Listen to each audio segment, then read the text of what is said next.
introducing the star of the show, Tasan Khan, but I think I am not the star of the show. American TV শোতে একজন host অনেক কিছু বলতে পারে যেটা আমরা কখনোই বলতে পারবো না। আমি তাসান খান, আমি হোস্ট হিসেবে দুটো ফ্যামিলির সাথে I will bond with them, I will enjoy the time with them, এবং আমরা যদি এনজয় করি তাহলে যারা দেখছেন টিভির পর্দায় বা মোবাইলে হ্যান্ডহেল্ড ডিভাইসে, they will enjoy the show. So আমার এই খুশির কারণ হচ্ছে অনেক বছর পরে I feel like finally I have a team, a channel, and a franchise that would create ripples throughout Bangladesh. Family feud সারা পৃথিবীতে সবচাইতে জনপ্রিয় শো এটা হওয়ার যেরকম সুবিধাও আছে, অসুবিধাও আছে। সুবিধা হলো যে অনেকেই ফ্যামিলি ফিউডের শোগুলো, স্টিভ হার্ভি যেটা করেছে সবচাইতে সুপরিচিত, সেই ক্লিপসগুলো দেখেছে অথবা ইউটিউবে শো দেখেছে। So they know the format, they understand the game and they love the show. So তারা উন্মুখ হয়ে থাকবে বাংলাদেশে যখন শোটা আসছে দেখি কেমন হলো। ডিসঅ্যাডভান্টেজ হচ্ছে স্টিভ হার্ভি এত সুন্দর এক্সিকিউট করেছে, follow suit, how do you do that, right?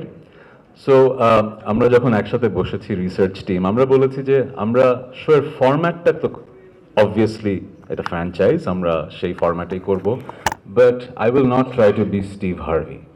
আর সেটা আসলে বাংলাদেশে কাজও করবে না, কারণ আমেরিকান হিউমার আবার বাংলাদেশে কাজ করবে না।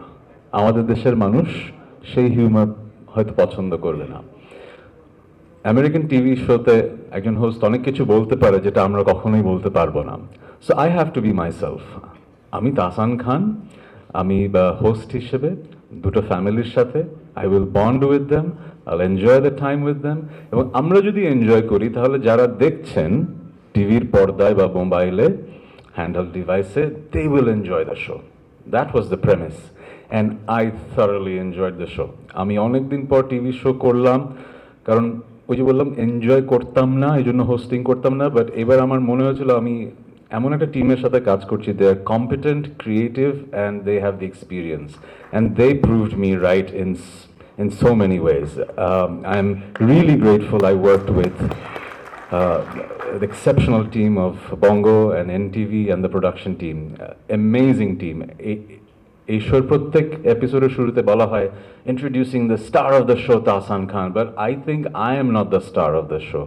এই শোয়ের স্টার হচ্ছে যে ফ্যামিলিরা এসছেন এবং তাদের পেছনে প্রোডাকশন টিমের যারা ছিলেন।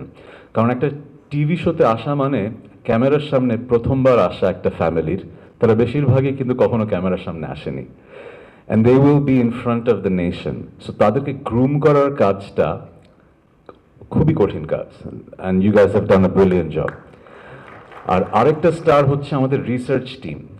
রিসার্চ টিমকে আমি আসলে ওভাবে করে ইন্ডিভিজুয়ালি নাম ধরে হয়তো চিনি না, কিন্তু I really admire their work, কারণ এই শোটা কিন্তু ডিপেন্ডস অন দ্য কোয়েশ্চেনস। কোয়েশ্চেনগুলো আসলে কি, যারা এখানে আছেন তাদের ছোট্ট করে বলে দিই।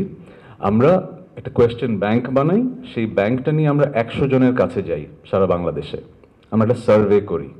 ওই সার্ভেতে যে উত্তরগুলো আসে সেই উত্তরগুলো আমরা র্যাঙ্ক করি, যেগুলো বোর্ডে থাকে এবং দেখা যায় না। দুই পরিবারের গোল হচ্ছে ওই উত্তরগুলো খুঁজে বের করা।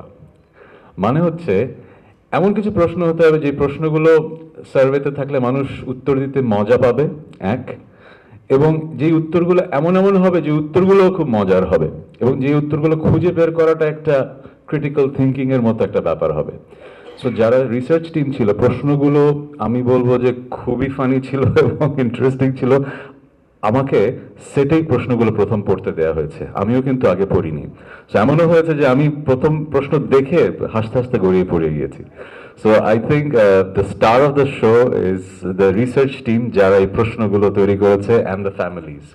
সো আমি অনুঘটক হিসেবে কাজ করেছি, আর আমি খুবই এনজয় করেছি। আর আমি যেহেতু এনজয় করেছি মানে শোটা মানুষ এনজয় করবে, আমার অতটুকু বিশ্বাস আছে। আমার একটা বদভ্যাস আছে, আমি একটু কাঠখোট্টা স্বভাব। কোনো একটা কাজ করার পর যদি আমার ভালো না লাগে আমি স্টেজে উঠে বলে দিই এটা কাজটা অত ভালো হয়নি। গত 20 বছর এরকম অভিজ্ঞতা আছে। সো এই শোটা যেহেতু আমি স্টেজে উঠে বলছি খুব ভালো হয়েছে, I think everyone will enjoy the show. And thank you again to the sponsors.